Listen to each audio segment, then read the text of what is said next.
Okay, good evening. It's a pleasure for me to welcome you all here this evening for the next installment of our series Aleph 2021 on Jews, Judaism, and the Pursuit of Social Justice. My name is Avinoam Pat, and I'm the director of the Center for Judaic Studies and Contemporary Jewish Life at the University of Connecticut, where I also serve as the Doris and Simon Conover Chair of Judaic Studies. Aleph, the Institute of Jewish Ideas, is a community-wide Jewish learning initiative supported by a community donor through their family fund at the Jewish Community Foundation, and it's co-sponsored by the Mandel Jewish Community Center and the University of Connecticut Center for Judaic Studies. The Institute chooses an annual theme and invites the community to join high-level educational programming that connects to this annual theme. Our theme this year is on the Jewish roots of social justice. And now I know many of you have joined us for the first two in our series, but if you haven't, our first two lectures were a lecture by Dina Grant on the biblical roots of social justice in the writings of the prophets, and a lecture by Aaron Hahn Tapper on deconstructing the notion of the white male Jew, a socially just way to teach about Jews and Jewish identity. Recordings for these two lectures are available on the UConn Center for Judaic Studies YouTube channel, and I will post a link to those recordings in the chat. Now, it's a pleasure for me to welcome you this evening to the next in our very exciting series, and I'm especially excited for tonight's program with Rabbi Stephanie Ruskay and Kendell Pinkney. Tonight's program is in a way a preview of a program that we're going to have in 2 weeks on Thursday, March 4th, 2021, which will be a performance, a live Zoom theatrical performance that will be literally performing social justice. And I know that Kendell Pinkney and Stephanie Ruskay will tell us more about that performance in 2 weeks this evening.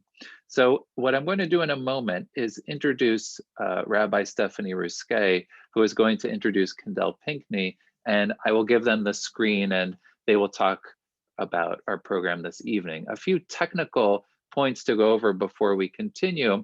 That is that when I turn the screen over to them, we'll have about 40 minutes or so for the program, and then we'll have plenty of time for Q&A after they finish their conversation and discussion on tonight's topic, Jewish ethics, social justice, community organizing, and the 21st century rabbinate.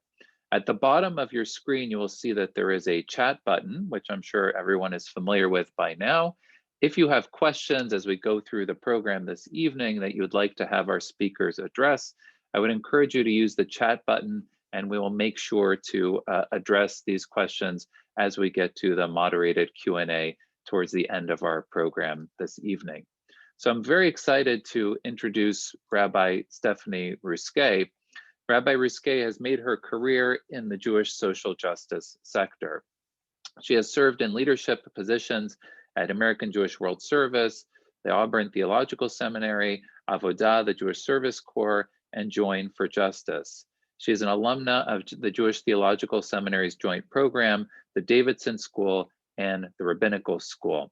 She directs field education and entrepreneurial endeavors at JTS and is focused on raising the scope and profile of social justice work and community organizing skills in the role of the contemporary rabbi.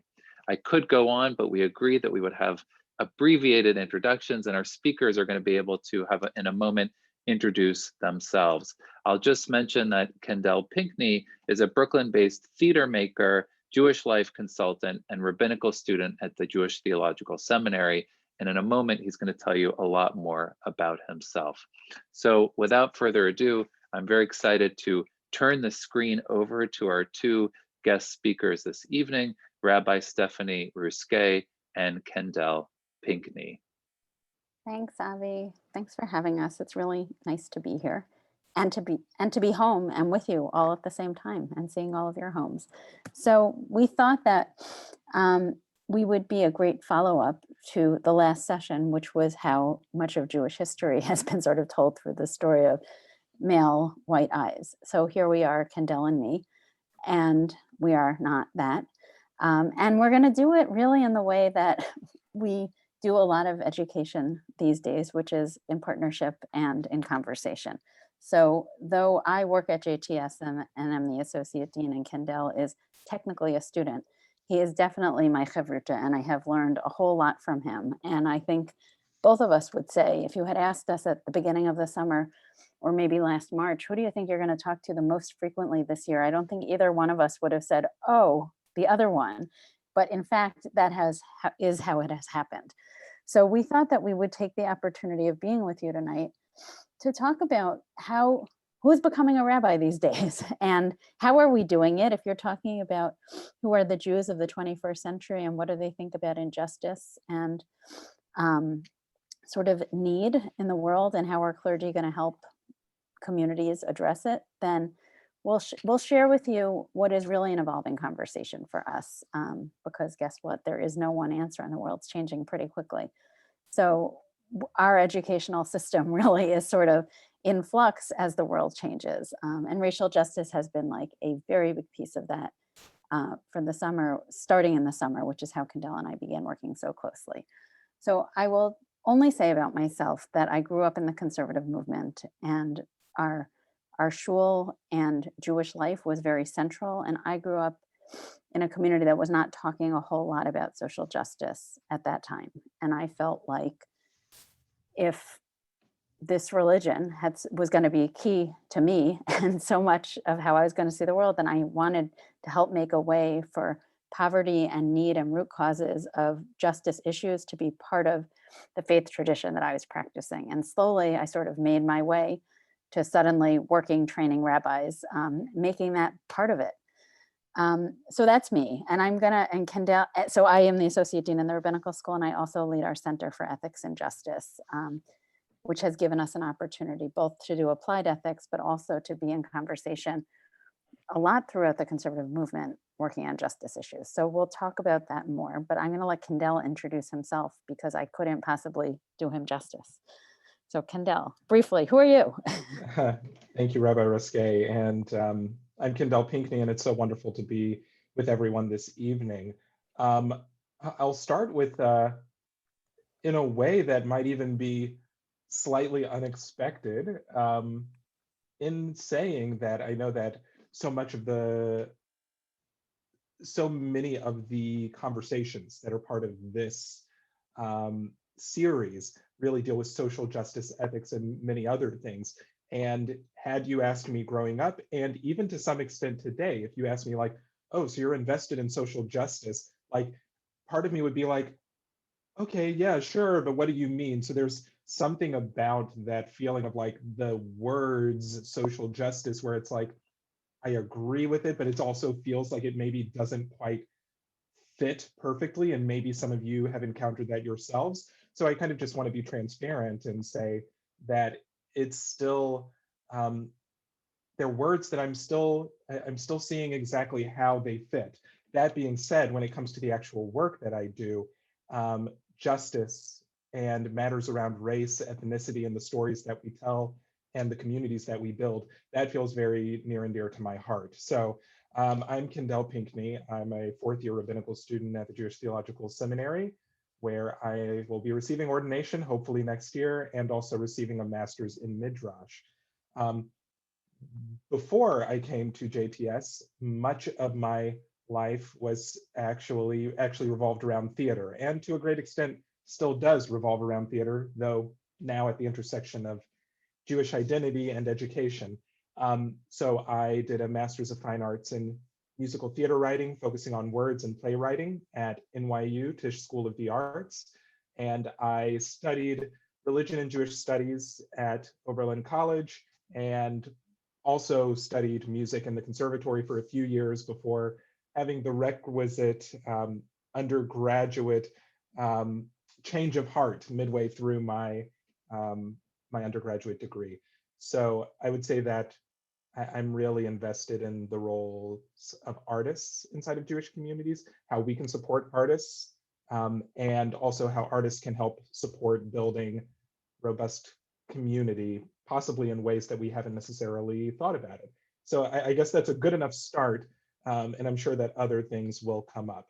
Oh, though to mirror what Rabbi Ruskay said, I did, so whereas Rabbi Ruskay grew up in the conservative movement, I did not grow up in a Jewish community at all. I actually grew up in a Black megachurch in South Dallas, Texas. I'm sure that in my saying I'm from Texas, some people are wondering how my family is doing. Thankfully, my family is well, given all of the weather events going on right now.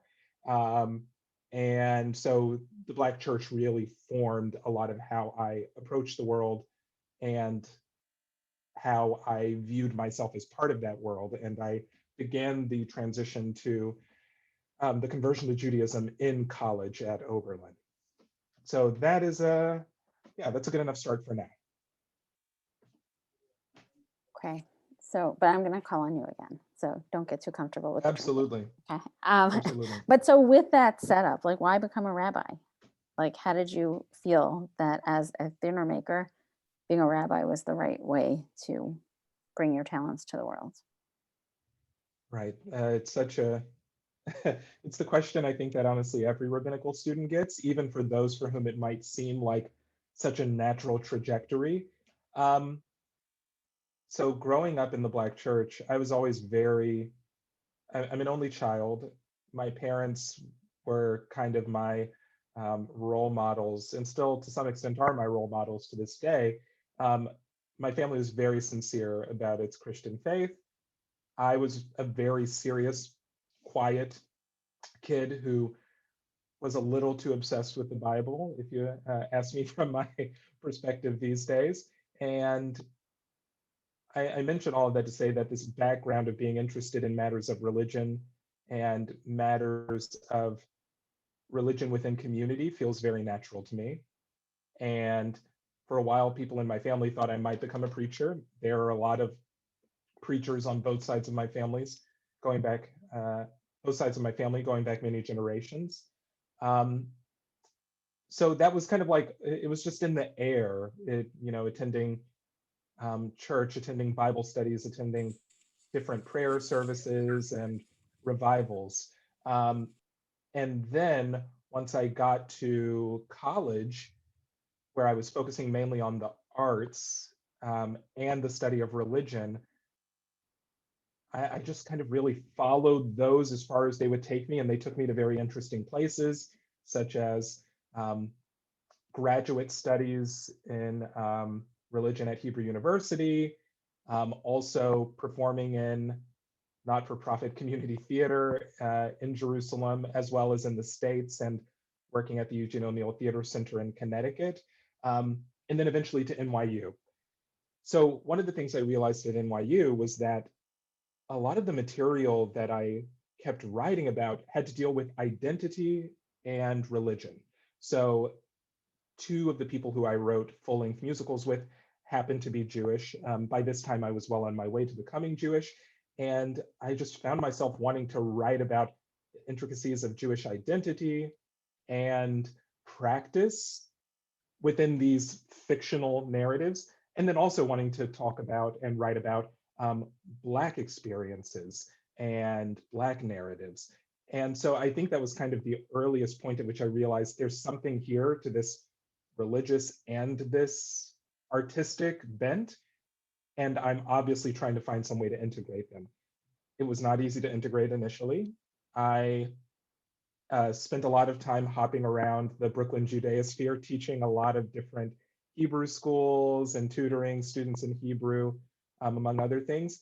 And I think that it was somewhere, I was working at a community in Brooklyn for a couple of years, and the rabbi of this community, Rabbi Ellen Littman, said, I think that there's really something about your commitment to this community, your involvement. Maybe rabbinical school might want to be something you think about. I didn't really consider it, but then as I just looked back over the fact that I had spent a lot of my time in the arts thinking about identity and Jewishness, and I was deeply involved in teaching Jewish community, I was like, okay, maybe this makes more sense. And then the final thing that I'll say about it, what I think really was the key that sealed rabbinical school for me was I was part of a Jewish Arts and Culture Fellowship called LAVA, where 10 to 12 Jewish culture makers come together and study classical Jewish texts around a theme and create works of art based on that theme. Currently, LABA is based in New York, on the West Coast as well, Buenos Aires, and in Berlin. So I did the New York version, and I was just so happy to be doing text study and happy to be with other artists and happy to be with a teacher who was himself an award-winning novelist who won the Sapir Prize in Israel. And I was like, if there's a way to bring this all together, I think that rabbinical school will give me the space to do that. So I think that is kind of now how I'm thinking about why I became a rabbi. Had you asked me a few years ago, I'm sure it would have been something different, but that's the story I'm telling now. Thank you. So I'm actually, as I'm listening, I'm noting the ways in which you're sort of coming to inhabit the whole identity different over the last 3 years. Right.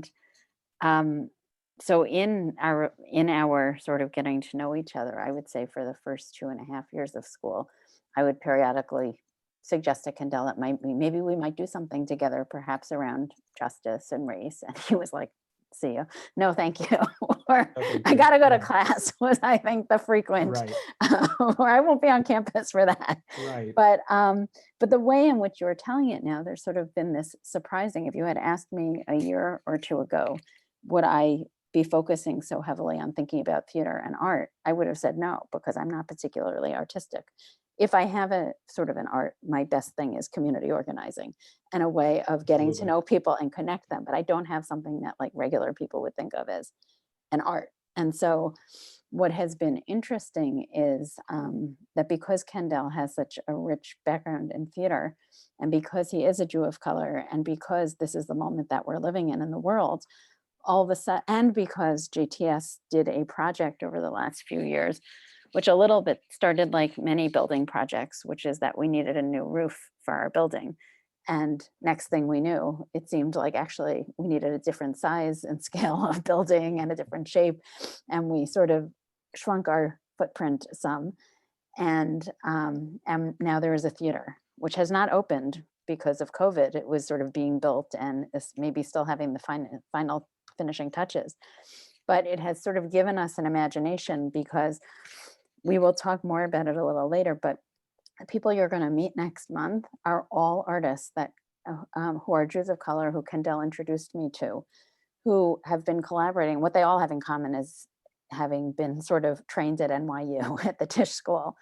And they are making incredible theater that speaks to this moment, and they're all Jewish. And sort of they are creating a moment and a different way of seeing something. And in fact, just yesterday, and I really attribute this to having spent so much time with Kendell, many of you may have seen that there was this beautiful, well, I thought it was beautiful, a video that was going around online. It was a Purim parody made by a synagogue in Michigan, really professionally done, a piece of artwork. They're talking about the last chapter of the Megillah, and they're singing about how, you know, it's almost Purim and we just don't read the last chapter. If we could just forget the last chapter where they kill everybody, everything would be fine. And it's all done with puppets, sort of Avenue Q style. It's beautiful.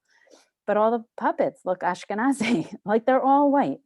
And I was sort of about to send it sort of to Kendell and to a few other people we've been working with, thinking like, you know, this is theater, actually. This is sort of how theater can touch you and tell a story differently than if you just stood up and gave a class and said, by the way, that last chapter is kind of controversial and complicated. What does it mean to you? And then I thought, I can't send this. Like, everybody looks white. Like, that just doesn't feel like the kind of community we are. And so I looked up online who made it, and I wrote to him and said, like, I really admire the thing that you made. And please, like, this is out of total respect, but I'm just curious, why'd you choose to use all white puppets? And he said, actually, they were like handmade by somebody, and those are all their own clergy when they were kids. He said, now why we don't have clergy who are people of color, like that's another thing, and we need to be talking about it.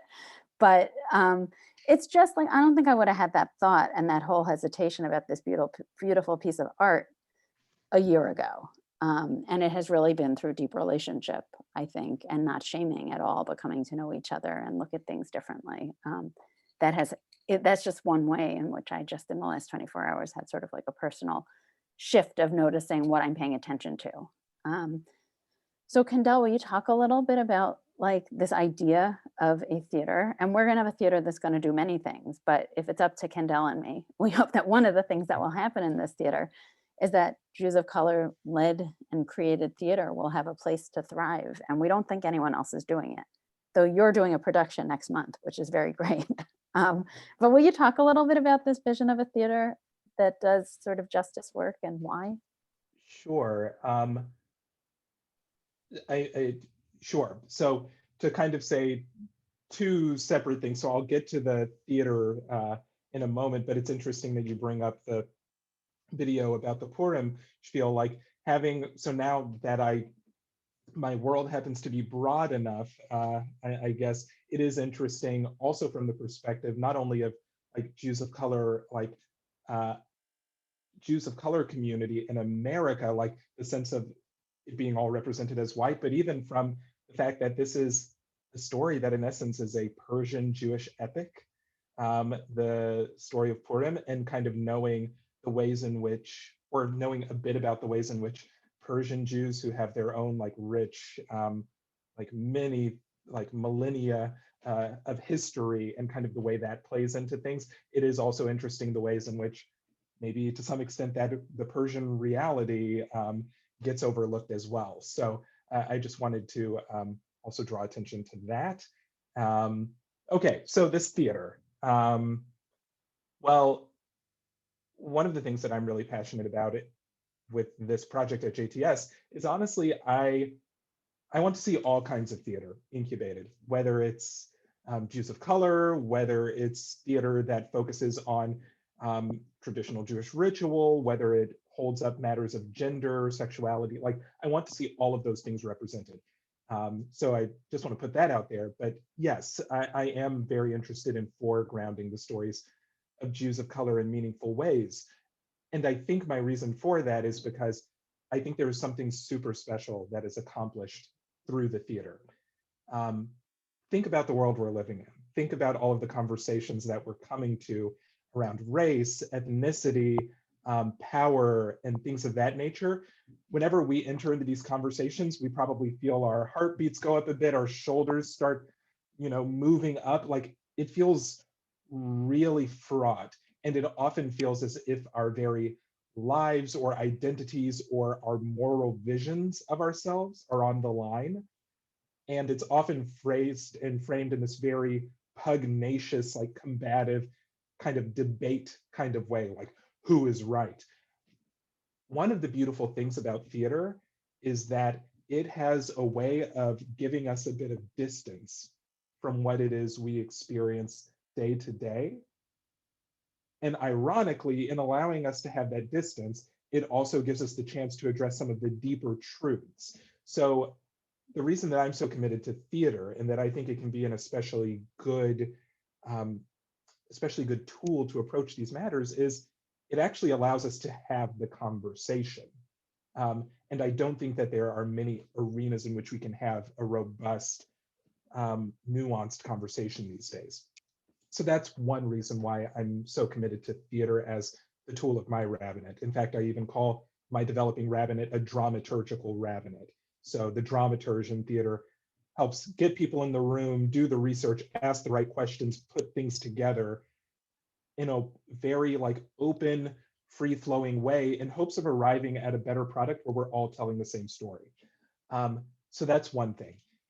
Now, the second thing that's wonderful about the theater is much like the synagogue, it is a ritual form. Now, granted, because a lot of us, when we could go see theater, it would be kind of a bit of a break from the day-to-day. It could be very entertaining, but let's remember that the theater is grounded in ancient Greece, where it was part of festivals, where the festivals emphasized what it meant to be a good citizen.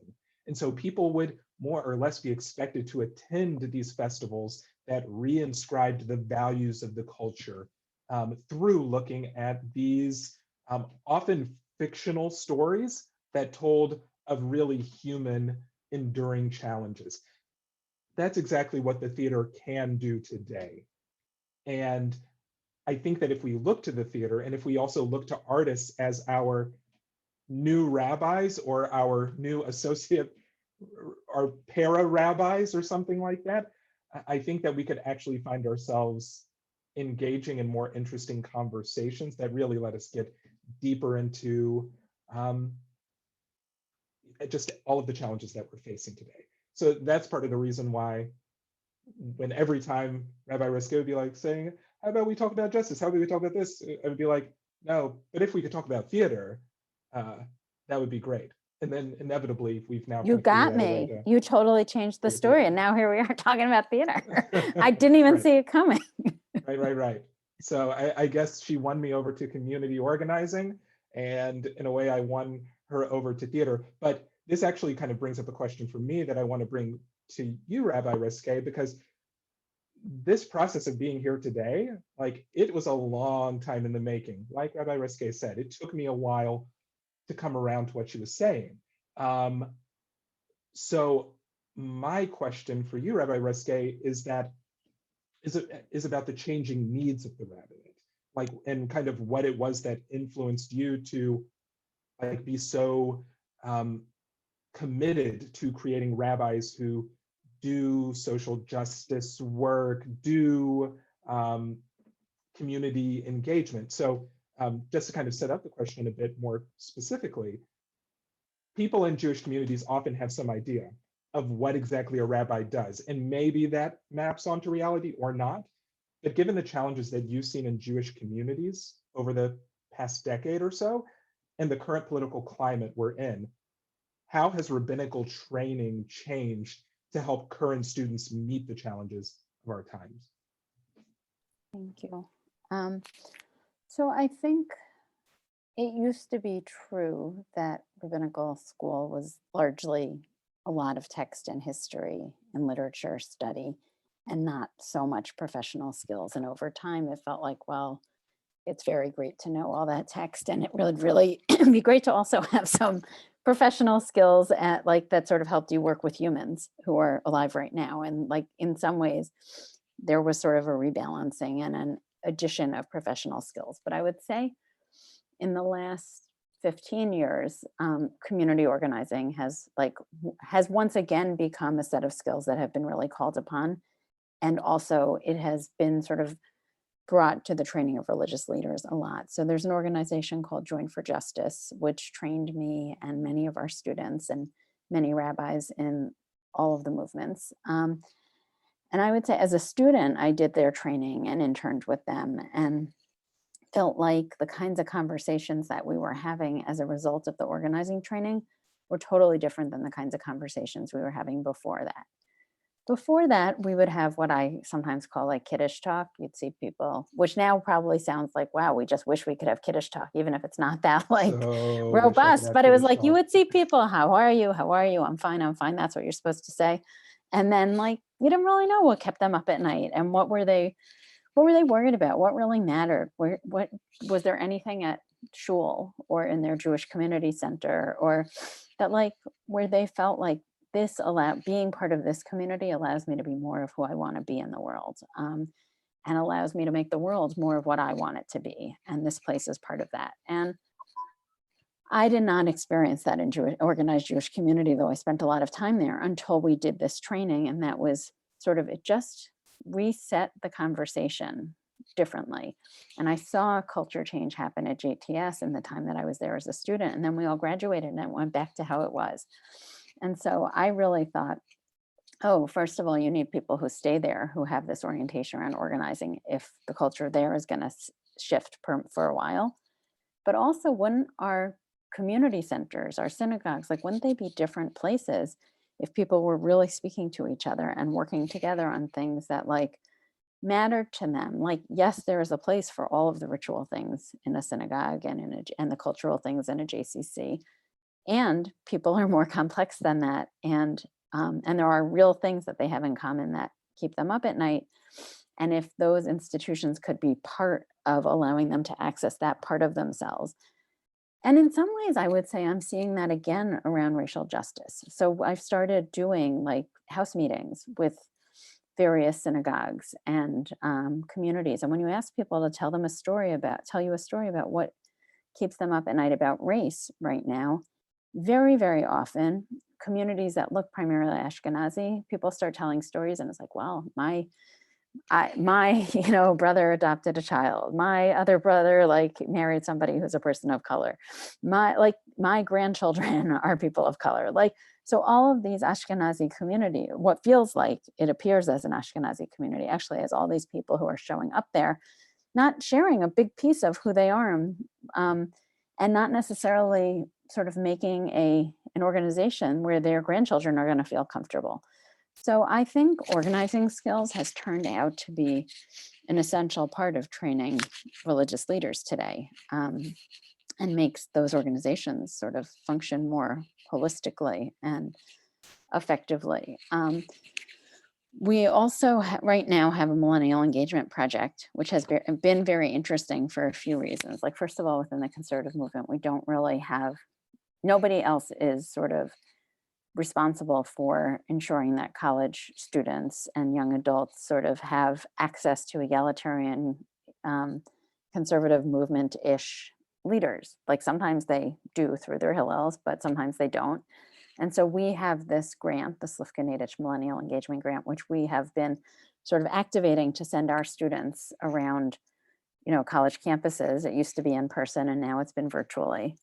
And through COVID, actually, they've been able to teach young people in college, all over the country, who never chose these schools because they were going to really nurture their Jewish identity. They chose them for whatever reason. It was the right school for them. But now they're learning with one of our rabbinical students in this Jewish Learning Fellowship. So in many ways, I think, first of all, going to school right now and working on that project, those students are learning how to lead through COVID. So often, we'll meet rabbis in the field and they'll say, oh, I never learned how to lead through a pandemic before. But the people who are going to school now, that is what they're learning. I don't know what they're going to think you do after a pandemic is over, but they're learning how to become clergy in a pandemic. But it also happened, and I know I'm weaving back and forth around racial justice, but Kendell went to Cornell and to Penn for this Millennial Engagement Project. And it turned out when he got there that there were Jews of color who came to Hillel and said, oh, I don't usually come here, but you're here. And now I see myself here. And by the way, I have a few friends. Could they also meet you the next time that you come? So I think some of the education is around organizing. Some of it is around figuring out how you have how to notice who's not here and why are they not here? And do they want to be here? And are we doing things that are getting in our own way that are, because as a community, we sometimes love to lament that whoever we think used to be here, whatever age they were, whatever gender they were, whatever race they were, they're not here anymore. And who is here? But there are actually a lot of people who would like to be here, who find that there are barriers that sort of prevent them from being there. So, or feeling welcomed and included. And so I think some of what we're doing is trying to offer opportunities to see beyond to have relationships, and through relationships with people who are different from you, see the community through somebody else's eyes, and then be able to ask, is this who we really want to be? And some of it's messy, So we invite in a lot of faith leaders from other communities for people to see. Last week in my class, we had faith leaders from Bethlehem in Pennsylvania, Bethlehem Interfaith Group. This is a group of multi-faith leaders who are working together, and they've been working on a lot of things in their local community, but one thing is policing. And they found that, there was the person who was leading their police department had taken to the internet and was putting up things that were not the kinds of things you'd expect sort of somebody who was a civil servant to be saying. And they changed that that head of the police department. And that was because they already had the interfaith relationship. So we're trying to expose students to examples of people who are doing sort of coalition-based justice work and develop the skills to really build relationships. Because I think relationships you have to know the Torah. So we're not taking away the Torah and the history and the literature, but we are. I can promise you that we are not taking it away. I I feel it every day. But we are adding the ways in which to be a 21st century person sort of may call on you to have some different relationships than were possible before. Absolutely. And it's, I mean, in a certain way, when I think about the course that Rabbi Ruskay co-leads, our Resnick Fellowship, like one of the things that kind of comes to mind is the changing needs of the rabbinate today is about, like, instead of saying, oh dear, we have kind of like lost the way that things used to be. Things used to be this way in the Jewish community, now they aren't. Maybe let's spend more funds on creating programs that reinforce a kind of Jewish identity from 30 or 40 years ago. I think that it seems like there is an approach to complexity and adaptability that seems to be defining. It definitely defines how Rabbi Ruskay approaches it, but also defines, I think, how a number of our teachers, especially leaders in practical rabbinics, are approaching it. It's like you are approaching a reality that isn't of your own making and that might have not been what you expected. What are you going to do about it? And it's humbling. At times it's terrifying. And yet there are those moments where you break through and you realize, oh, this is actually maybe one of the few times in Jewish history where I could be a rabbinic theater maker and producer and dramaturge. Like, when would that have been possible otherwise? And somehow it's also leading to, I hope, real change and real conversations and real relationship.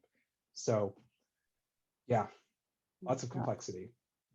Avi, before you jump in, I wanted to, and then you're next, okay? Well, I wanted to say something about Hebrew, which was like another thing that I think Hebrew is important, but I didn't imagine that I would think about it in this way. But sort of being in Chavruta with Kendell, we've been talking about, like, if we're going to change things around justice and inclusion and who feels welcome to be in this community. So one person whose work has sort of influenced my thinking is Rabbi B'nai Lappi, who is in Chicago, and she went to JTS. She was closeted when she was a student because those were the times, but after she finished school, she started something called Svara, the Queer Radical Yeshiva in Chicago. And their theory is that, like, they have queer people at the front of the classroom because who's teaching the Torah matters. And the way that it's heard, it's sort of by queer people, for queer people. And if you're not queer, you could go there to learn, but you're not going to teach. And it sort of changes who has ownership of the narrative and how are things transmitted. And so in thinking about that and thinking about the ways in which we've been talking about sort of who has the power and who are the leaders, and thinking about race, but also gender and class. Kendell sort of said to me recently, like, well, but how about Hebrew? Like, if we're thinking that we need more clergy who are people of color, then because that will sort of change who people can imagine themselves to be when they see leaders who look like them, then like Hebrew's kind of a stumbling block. And on the one hand, it's like Hebrew is a challenge. I think day schools and supplementary schools struggle, and adult ed programs struggle to teach Hebrew well.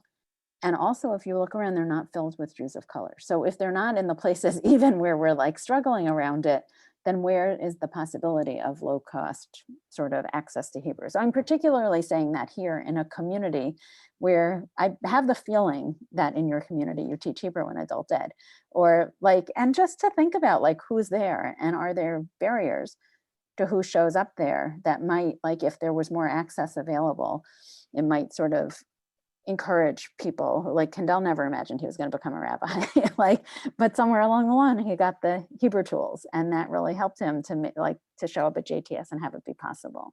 So just thinking about that Hebrew thing, I am sort of trying that out as a thing to say in communities and see what thinking that creates. All right, Avi.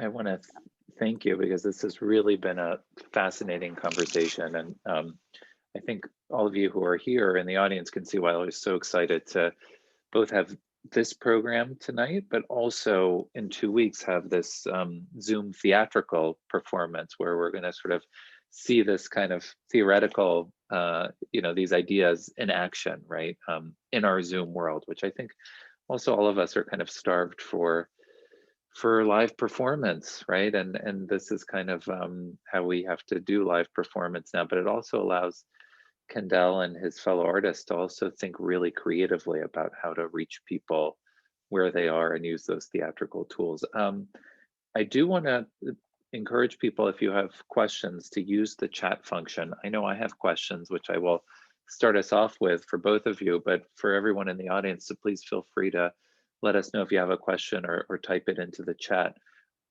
So the first thing that I want to ask you, I've been thinking a lot about Hebrew, and my question is not about Hebrew, but I'll just say that as somebody who directs a Judaic Studies program and thinks about how do we recruit majors and minors, it's a challenge to get students to sign up for Hebrew classes, and at the same time to sort of say, well, you have to have 2 years of Hebrew, 4 semesters of Hebrew to get a Judaic Studies major. So there is sort of something that we wrestle here with in the American context, but that's not what I want to ask you. What I want to ask you is, I've been thinking a lot about sort of this process of evolution and change that can take place over a long period of time or can happen very quickly. And I think, and you're both in the conservative movement, sort of at the flagship institution of the conservative movement, but it does, so conservative, right, is not the sort of, it's not conservative in the original sense of being conservative resistant to change, but it's also about being thoughtful about the process of, how halakha evolves and how the Jewish people change. And yet, you could argue that we're in a moment that is ripe for change, right? We're sort of hitting the pause, and lots of things can change post-COVID. We can think about how we want the Jewish community to look, how we want to reorganize the Jewish community. And so I want to ask both of you in sort of your thinking about, how do we organize a Jewish community that is committed to ideals of social justice, that does rethink the place of the synagogue and the rabbi in the community? What is your vision for the 21st century Jewish community? What would that look like? How would we reorganize the Jewish community in terms of this, historically, what was the centrality of the synagogue? Maybe new models of a synagogue without walls, or a rabbi without walls that performs in a theater. What do you think that looks like? And I'll defer to whoever wants to start. Would you like to start, or do you want me to, Kendell? I will give you the choice. You kick it off. Okay. I often, and I obviously have no crystal ball, so I, just like all of you could also be speculating and probably are speculating about this. I'll tell you what I think because you asked me, but I feel like you probably have equally as constructive ideas about it and maybe would make me change my mind. But I often think about the pendulum and how you go one way and then you go the other way, and then it's like each is too far and then you sort of come back a little bit. So in some ways, I think we were pretty hyper-local at Jewish communities here. Yes, people traveled in order to get together or to go speak somewhere, to go have a retreat somewhere, but really, I think most people thought of their local synagogue and their local community as where their people were and where everything could happen. And I guess and now we're sort of totally the other way. Everything's virtual. Everything's without barriers and boundaries. And I imagine, and I think it will be healthy for us to come to a place that's kind of a hybrid after. And it might take a little while to get there, but I feel like almost every program I'm involved with, it would be better to have some in-person time. There's some real things that are missing by only being boxes. However, there are some things that we just would never be able to do. So in the example of the college campuses, we're never going to be able to send people to every college campus around the country. We could be present for young Jews in a much bigger way if we're relying on virtual. So some of that kind of stuff I think we should keep, and that could change. I also think, there's a place called the Institute for Small Town Jewish Life in Maine. I'm not sure if I said it 100% correctly, but they really cultivate sort of life for Jews in smaller Jewish communities. And we were sort of talking with them about, like lots of times the communities where there are a few Jews that are, and it's a small community, like economically speaking, like the expense of contemporary observant life in the big city is like, it's just not possible. And so I don't know, I think things are going to reset some. I think there will be more of a hybrid nature to the things that all of us do. And people who have to be limited somewhere geographically, that's not where they're nourished spiritually, may be able to like meet some of those needs. I think it's time for much more collaboration. And I think it'll mean a resetting economically too, of how we think about Jews, how we think about how many institutions we need. Like, I think it's hard to lead in a time where you feel like you're standing on sand all the time. But one of the things that attracted me to JTS at this point, quite honestly, and I've been there 5 years, is like, I felt like at the top of the organization, there was a sense that like the world is changing, and we would like, if we want to be in it, we cannot stick our heads in the sand and pretend it's not changing. We're going to have to change with it. And some things we do will succeed and some things we do will fail, but like, we're going to try a lot of things. And I feel like that's the spirit that like all of us really kind of need to have. But I don't know exactly where we're headed, but I think it's more hybrid. What do you think, Kendell? I agree. I think that we're headed to, we're headed to a hybrid future. And I know that that's been like the very notion of that and hearing that can actually be a little terrifying for folks, because the conservative movement, especially, I mean, I'm currently taking my course on conservative Jewish history at JTS, and was actually probably one of the few people who actually read that big 2-volume like tradition and a change book collection of essays. But so that there's a little, I can understand that there might be some fear around that hybrid future, and yet I take a relatively like optimistic approach about what the 21st century rabbinate and synagogue and Jewish people could be, because I just think that there's a lot going for Judaism these days. Like, for example, there are a number of people in Jewish communities who cite the Pew study as being emblematic of the fact that like Jewish communities are dying. Oh my goodness, young Jews don't want to be Jews anymore, things like that. And yet, oddly enough, Jewish ethnic pride, however that might be described, is actually like really high, like in the 90-something percent of Jews are like actually proud to be Jewish, of those Jews who are interviewed.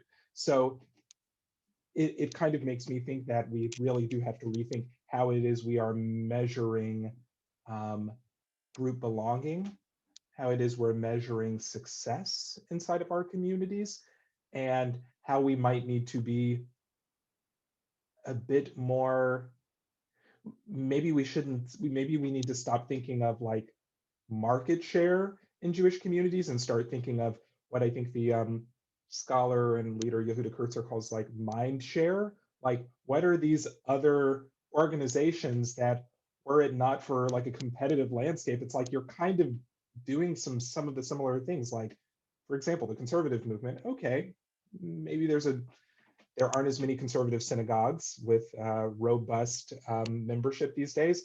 But when you actually look at egalitarian minions around the country and egalitarian learning, if you actually kind of include, if you look at the ways in which they study text, do services, there's a fair amount of overlap with the conservative movement. So this is all to say, I think that we have to be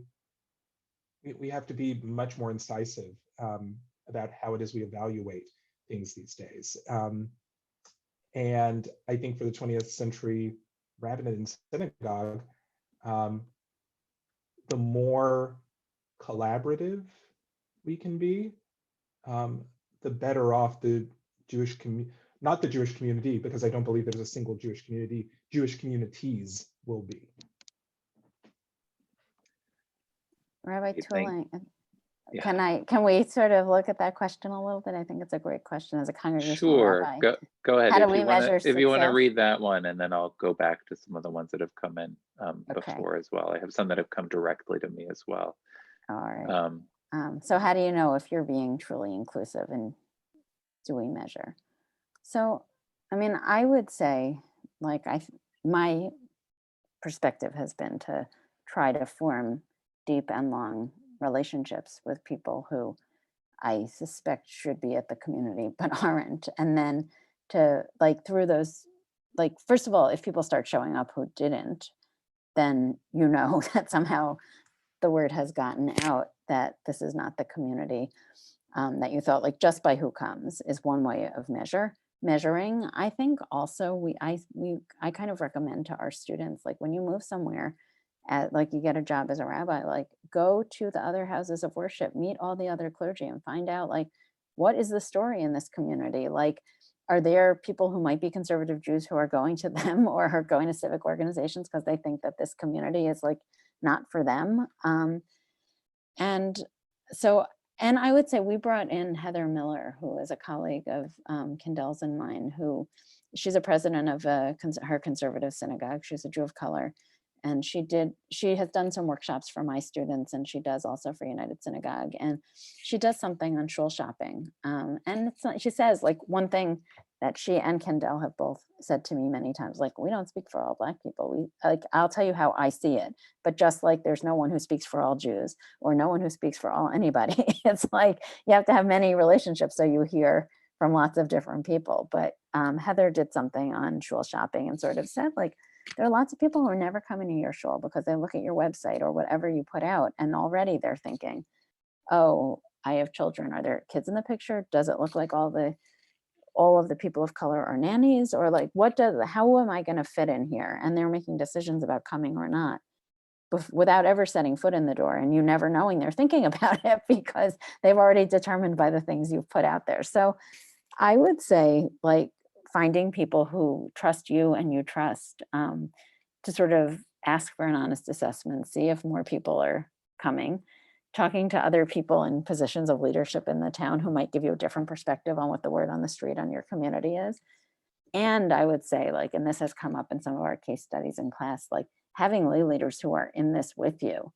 Like, you cannot do this alone if you're the clergy person. Like, you have to have people who are, like, your close, like, this is all of ours to own. And in fact, I'll just say we're going to be through Join and, like, the conservative movement, USCJ, the RA, and JTS, we're going to be offering a community organizing class starting next month.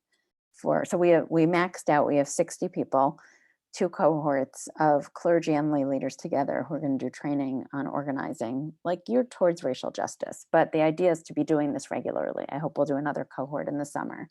So doing something where you and the lay leaders are learning together, and it's not one of you against the other, but it's a team.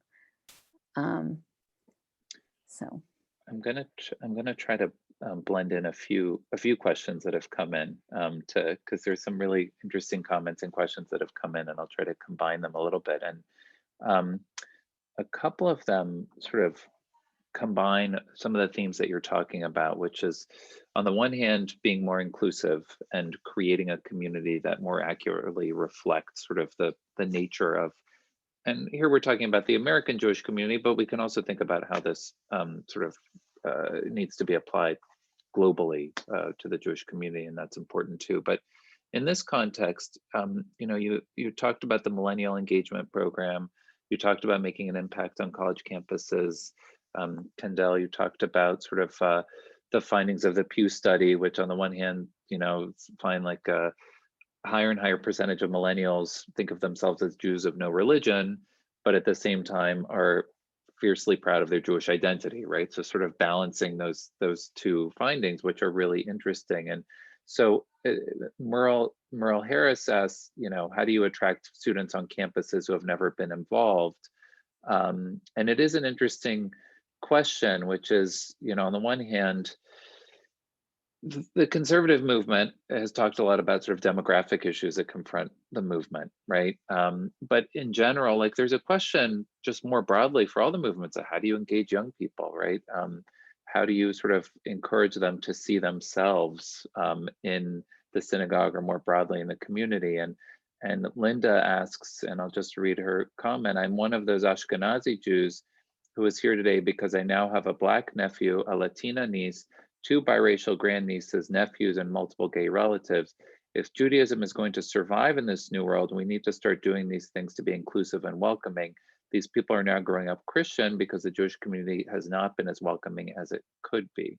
So I guess my question to sort of combine those two ideas is, how do you build a community that is on the one hand inclusive, that enables people to see themselves reflected in it, that doesn't require necessarily synagogue membership, because that's one of the other things is that a huge percentage of American Jews want to be involved and engaged with a community, but have no interest in joining a synagogue. So how do you see your role in all of this and sort of creating something that is inclusive and reaches a much broader segment of the Jewish community? And maybe we'll start with you, Kendell. It's a great question, really complicated question. Well, I mean, one of the things that I think is, so I'll start this way. I think that the Jewish community in America has been really successful, or Jewish communities in America have been really successful at being, at starting institutions, starting successful institutions that are able to meet real needs of Jewish communities across the US.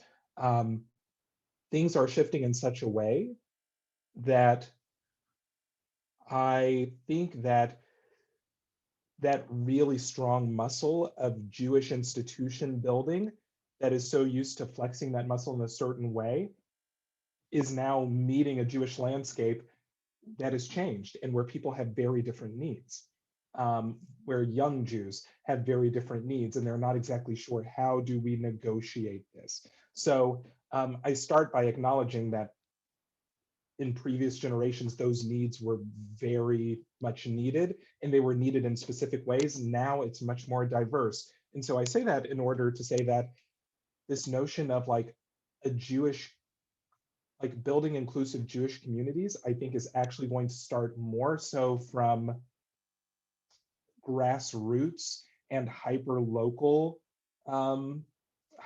investments rather than really large national institutions, either in the forms of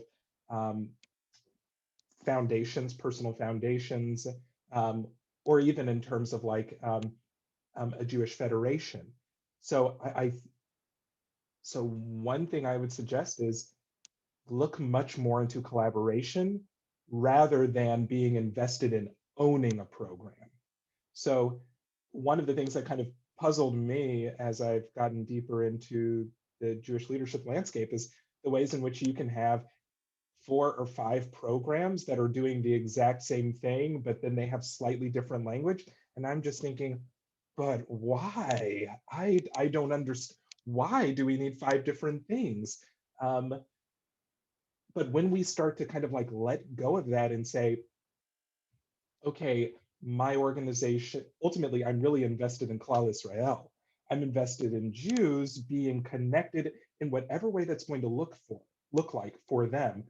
Then suddenly it's like, okay, we're 2 conservative synagogues in the same township. Normally we'd be worrying about membership, but we're not going to worry about that. Rather, it's about Klal Israel. How might we partner and put together our resources in such a way that it just meets a need?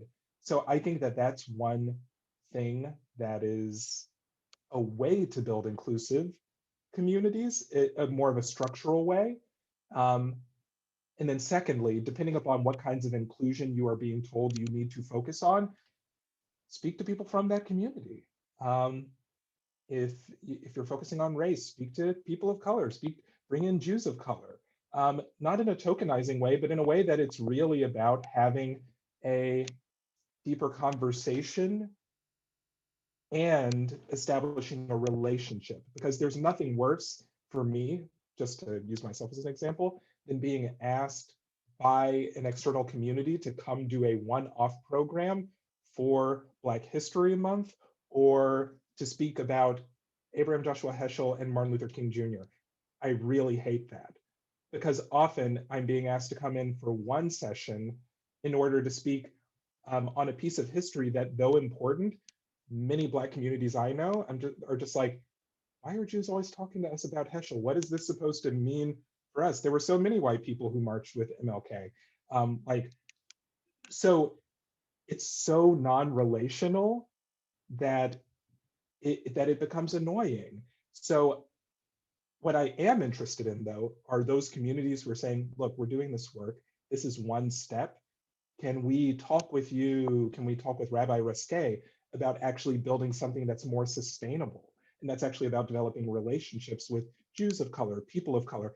That's the kind of work I'm interested in. The one-offs, I feel like that time has passed for me. Rabbi Ruskay, what about you? I mean, this is totally against my own self-interest, but I will say, which is, and I was saying this to a prospective student today, in some ways, it's like, I mean, I think part of me has like a nostalgia for a time when no one would have accepted me as a rabbi, because it was like a time when conservative Judaism was growing. We were building buildings, like we sort of were growing and we knew what to do. I'm sure it was hard then, but I wasn't around then. And in retrospect, it looks like they knew what you knew what to do. You went to the suburbs, you built a big building, you hired a big staff, you like there was a map. And now it feels like there's not a map. So like a little bit, I have a nostalgia for like a time just where people knew what they were doing. And now it feels like we have to remake it up. And that's both exciting and terrifying. On the other hand, I think like it's hard that we have all these buildings, because when you have all these buildings, you have a lot of debt and you have a lot of commitments, but like maybe this is not a moment for like, it's more of like a Mishkan time where we take apart and move, and like we don't need such big structure and we can have multi-purpose things and we share. So I think that is a way we have to be thinking, but feel responsible also for like who the heck we sell the buildings to, or what happens to the places if we need to like not have so much real estate. And I also think that, you know, when you look at the rabbis of the Talmud, none of them were like full-time professional clergy. Actually, they were shoemaker. They were wealthy or they were poor, but it wasn't because they were clergy. It was because like that was how their family was, and they did many jobs. And I wonder, and that's the part that's really like against my self-interest, is like, because I'm part of a system and students come in with a lot of debt and like already from undergrad, and they have a long schooling if they're going to learn Hebrew and they're going to do all these things, and then they need to get jobs and they might want to have a family and support them and all of that stuff. So in some ways it's like a resetting. It's like no one part of the community's job by itself because it's a system. But that's sort of on my mind around the future, although I don't know how to solve it. And I mean, I also believe a lot in the wisdom of teams, and like having a diverse group of people at the table usually gets you to a better answer because they all come from different perspectives. And in some ways it's like, it's an enormous blessing to have people who've chosen to convert to Judaism. Like they come with like, they didn't grow up looking at the way we do things and think like it must be this way. And sometimes like that's where the answer, like if we saw it as actually something to celebrate, and we're like so grateful that they came in with different perspectives and said like, I both totally accept you as a Jew, and also if you notice anything here that seems like why the heck did they do this and we could do it better, like we actually value that. You don't have to like suppress everything you know from elsewhere in order to fit in here, but actually we're better when everybody brings their fullness. So maybe not their Jesus believing part, but you know, like sort of their experiences and perspectives that will help us be a more full community. Right, and that's kind of reminding me of a text I was studying today, like from AVODAH Rabbi Natan, where we have Rabbi Akiva, who's like 40 years old, going to study. He actually goes to study with his son from teachers, and he's learning the Aleph Bet, and then he learns all of Torah that way in this very humble way. And then when he goes to sit in front of these, two, Gdolim, these two rabbis of the day, sits before them in order to learn, he's like teach me the meaning of this part of Torah. And they start expounding these things. And then he says, tell me why Aleph is written this way. Tell me why Bet is written this way. And they're just kind of stumped. And so a lot of what you just said, it's kind of that sense of the, like, at least for myself and being a convert, like I very much remember what it was like to not know any Jews whatsoever. And then I remember how long it took to start to understand Jewish peoplehood. And there are certain questions that arose in my learning that I think actually enriched the communities I was part of. And thankfully, I was in really embracing, wonderful communities. And yet I know that from the stories of many other converts or Jews who grew up not being able to pass for white, that they were not welcomed in such a way as the communities that I grew up in. And so their questions would not have been welcomed. So I think you're really hitting on something there about the benefits of diverse representation. The only other thing I would say on this topic is I think it also matters where you are geographically. If you're the only shul in town, you have sort of a responsibility to have a much wider tent. And if you are in a place that has like a whole variety of places, then like being in relationship and sort of like together deciding like, well, these are sort of our boundaries around halakha or whatever, but there's another place in town for you. And I'm going to help make that a good connection, like is also, it's a piece of the future. And I think, you know.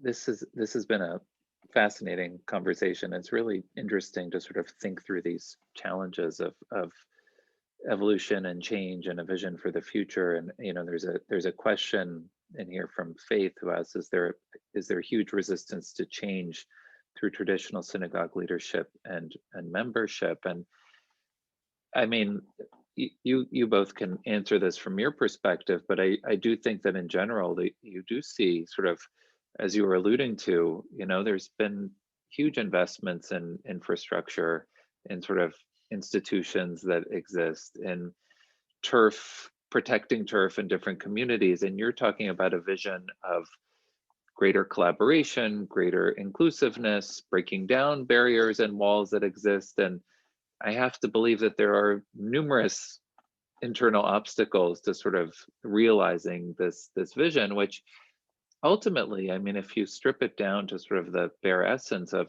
on the one hand, you know, here we are talking about sort of realizing a vision of social justice in the Jewish community. And to go back to that Pew survey, I mean, there's a high percentage of Jews who sort of identify that as essential to their Jewish identity, this idea of pursuit of social justice, right? So we don't want these institutional obstacles to prevent sort of realizing that or evolving or changing in ways that the community has to. But I have to believe that there is a lot of resistance to change at the same time because of the institutions that exist.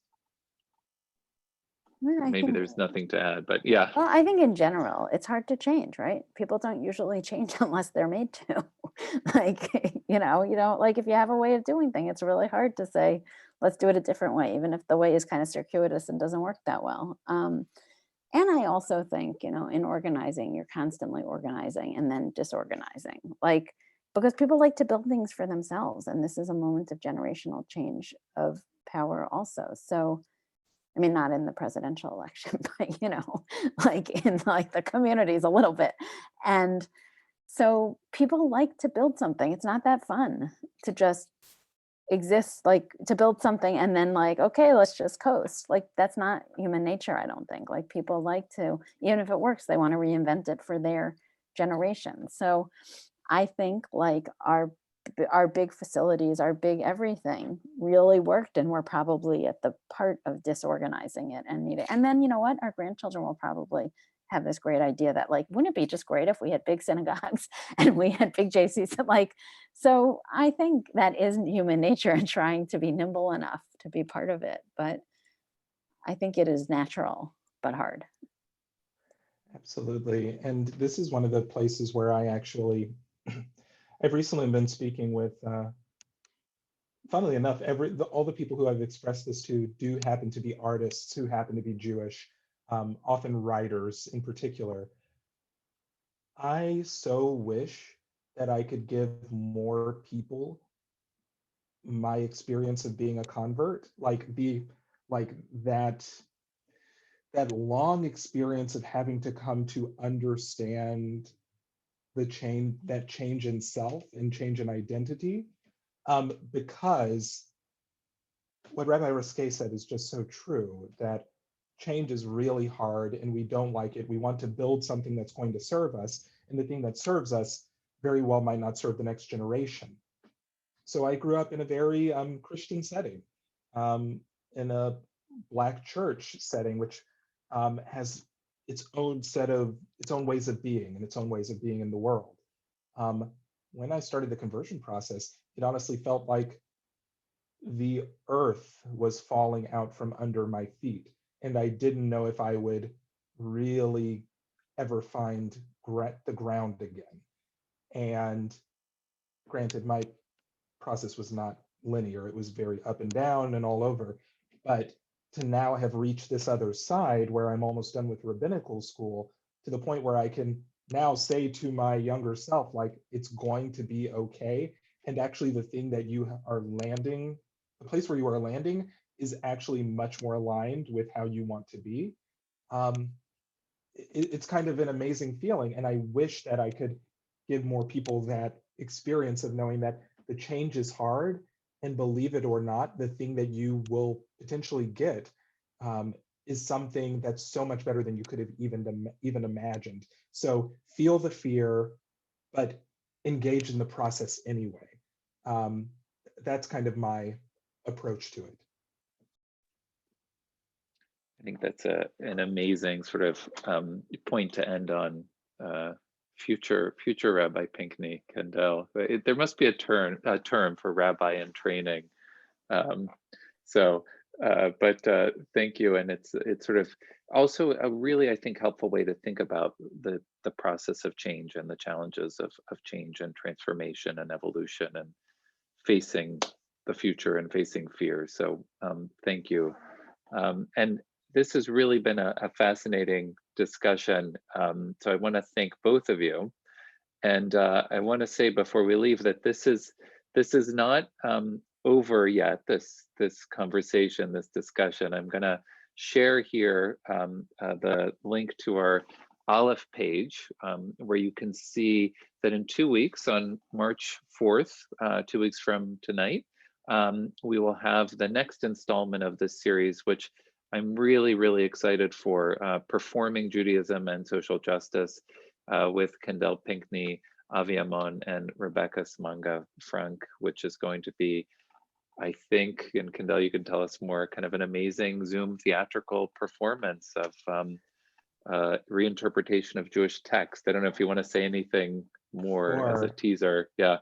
I would just love to invite you all to come back, because honestly, every time that I work with Avi and Rebecca, after every single meeting that we have, I always kind of end our time by saying, I think I'm a better Jew today than I was before we started this meeting. So we are actually doing a piece that is based upon a piece of writing that Rebecca did. So Rebecca is a wonderful actor and writer who has had a number of wonderful experiences, and we actually used her text kind of as the Torah that we then began to create almost like a Gemara-like commentary around. So we are going to have an audio drama, kind of extended monologue that we will do, and then we're going to get you in on the process as well. So it's not just going to be frontal, us performing at you, it's going to be us with you, and also talking about our process. So I'd invite you all to come back and help us make some theater. Or as we often say, quoting the late John Lewis, make some good trouble. So thank you. Excellent. So that's going to be in 2 weeks from tonight, Performing Judaism and Social Justice. And then we will have 2 remaining programs after that that will be a part of the remainder of this series. One is going to be connected with the Hartford Jewish Film Festival. We'll be showing the documentary film Shared Legacies, apropos our discussion of Martin Luther King and Abraham Joshua Heschel. We're very excited to welcome Susanna Heschel, who's going to talk as part of the Aleph series and also comment on the film in which she appears, Shared Legacies, and we'll be talking about Blacks, Jews, and Black Jews. And then the conclusion of the series will be with Professor Gil Troy in May, on Thursday, May 6th, on Zionism, Israel, and social justice. So I want to thank both of you, Stephanie, Kendell. This has been a fascinating discussion. We're very excited to see you again in 2 weeks from tonight. I want to thank everyone who joined us this evening for our program. And let's do how do you do a Zoom round of applause? We'll do a Zoom round of applause. Thank you everyone for being here, and we will look forward to seeing you all soon. Everybody be well, stay healthy, stay safe. Thank you so much for having us. Be well, everyone. Shabbos. Good Shabbos when you make it there. Shabbos.